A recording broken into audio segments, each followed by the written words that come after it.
been a long time, hey? Fuck, guys. It has been a minute. What's been going on? Moved to Michigan about 3 or so years ago.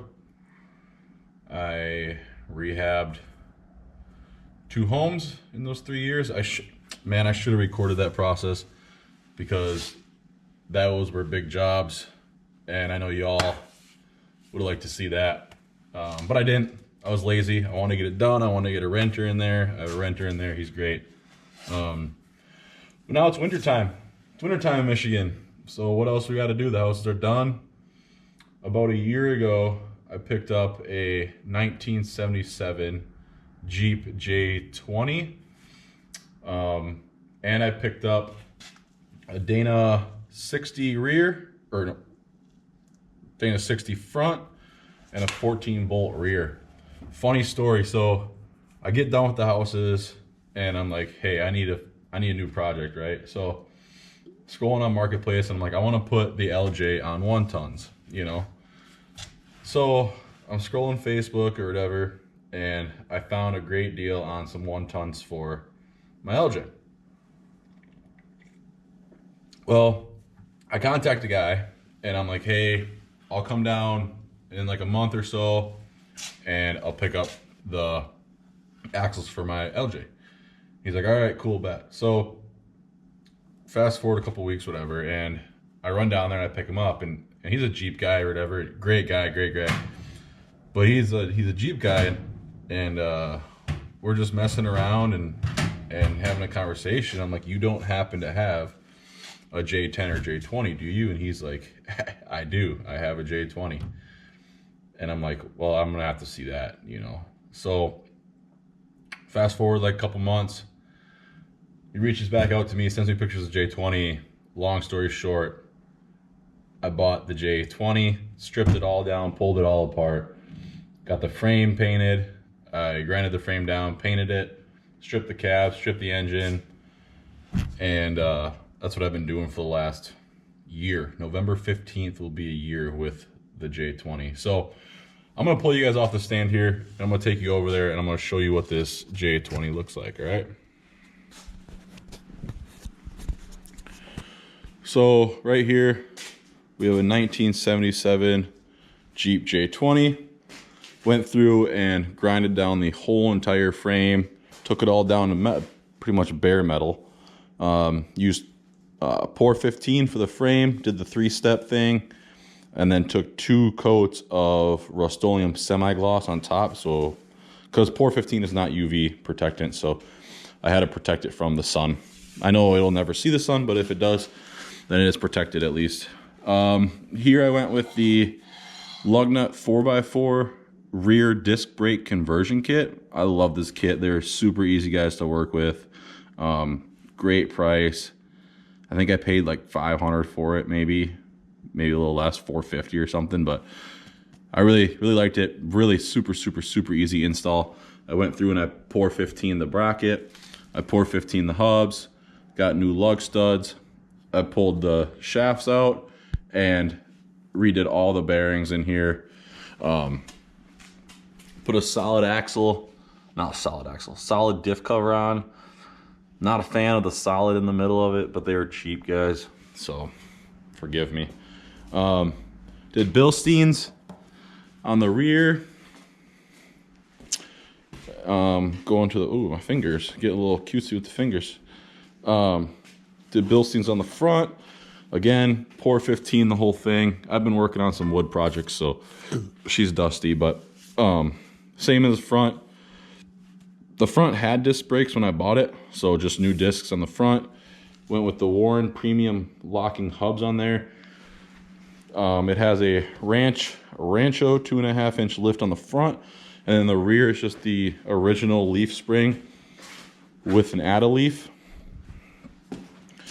So we'll step around to the front. So it is a Dana 60 rear and a Dana 44 front. Again, matching solid diff cover right there. Warren premium hubs, same thing, Ranchos, Bilstein shocks. Here's the cab. really decent shape, guys. Really decent shape. I got to go through and I got to fill the body here. I got some rust in here. There's some rust on the floorboard over there. Excuse the duck decoys. It is duck season. Full swing up here. But yeah, the back is great. The doors are great. Both doors are phenomenal. The hood is amazing as well.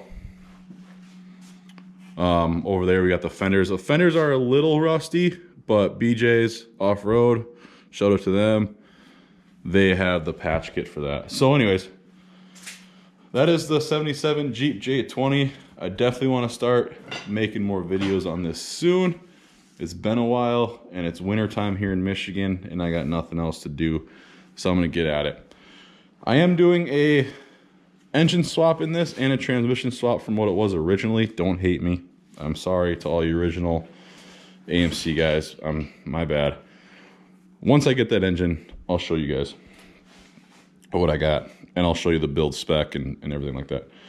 But while I'm waiting on the engine to be built, the transmission to be built, and I have an air compressor that I'm building to do this. I'll make a video on the air compressor too. Anyways, while I was waiting on all that, I had these axles sitting on the side of the garage. So I said, hey, might as well throw together a little axle build. So here we go. They're not in the best condition, but I think I can definitely clean them up and make something out of them. So 2005 14 bolt rear, count the bolts, there are 14 of them. I will do the shave kit on here, do the trusses, pull the hubs off, re-gear, all the things like that. This is the front 2005 Dana 60. I just got done pulling the knuckles off, pulled the shafts out. That was a pain. But now I'm gonna go through. I'm gonna cut off these. Cut off this side, strip this axle completely down to nothing, clean it all up, paint it, and then we'll re-gear it. I just got done building this axle stand. Don't steal it. No, I'm just kidding, I don't care. It's 2x2 tubing, quarter wall. It sits about 42, 43 inches tall. A little tall for my liking, but it won't be too bad being able to do gears up on here. You know, get this straight. Gears, welding the truss might actually be pretty good. But yeah, so I built this one, and I'm like, oh, hold on, I want to hold two axles. So then I built an extra stand on the bottom, so now I can hold both axles, and it rolls. I wouldn't say that it rolls the best, but you know, it definitely rolls. So, anyways, I'm gonna get this stripped down. I might film a little bit of it, might not. We'll see. So just like that, guys, I'm gonna strip down these axles here. I don't really have a tripod. I lost my mount for my GoPro, so there are tons of videos on YouTube with stripping these down. So I don't think I'm gonna film it, but I want to get at it. I'm gonna cut these brackets off here, and I'll let you know halfway through how it's going. Peace. Oh, the cleanup beer. You know what I mean? It's been 2 hours. I've been on this mouth for 2 hours. You know what I'm saying?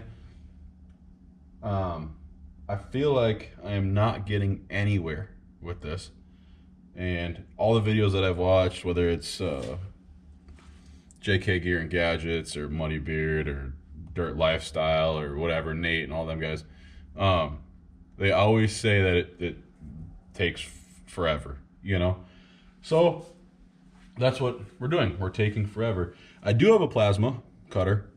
I am not using it because, one, I don't have 220 in this garage. It's 220, and it does have a plug for 110, but it's not worth it. So I'm doing it with a Sawzall and an angle grinder. I found that the Sawzall removed the biggest parts the quickest. Like, I got a 12-inch blade on there, and I can just freaking make through a lot of meat real quick. So that's what I've been using, and then I'm trying to finish it up, kind of sculpt it out with the angle grinder. I've gone through 4 blades in the 2 hours, and I've gone through 4 Sawzall blades in 2 hours. I'm using Harbor Freight blades. Shout out to Harbor Freight. And then I'm using old Diablos that I had laying around. So old Diablo blades for metal, and I'm using Harbor Freight angle grinder blade, the Hercules one, because they're on sale for like $6 or something. So I'll show you guys what progress I had made and then what we have left yet. So here we go. So here's what the progress that I've made. This looks horrible, right? Like, I gotta watch some videos tonight or something and see how to go about getting this off. But then this will all just be a grinding wheel, and I'll take more of my cutting wheel and I'll kind of get that all off there. I haven't even started this side yet. I think I'm gonna go with the Barnes truss only because it's cheaper. I'm gonna go with the Barnes 4-wheel drive truss. I know a lot of you guys, I think it's Artec is what a lot of you guys run, but I'm gonna go with Barnes because this is half the price and I have a little bit more time to fab it up.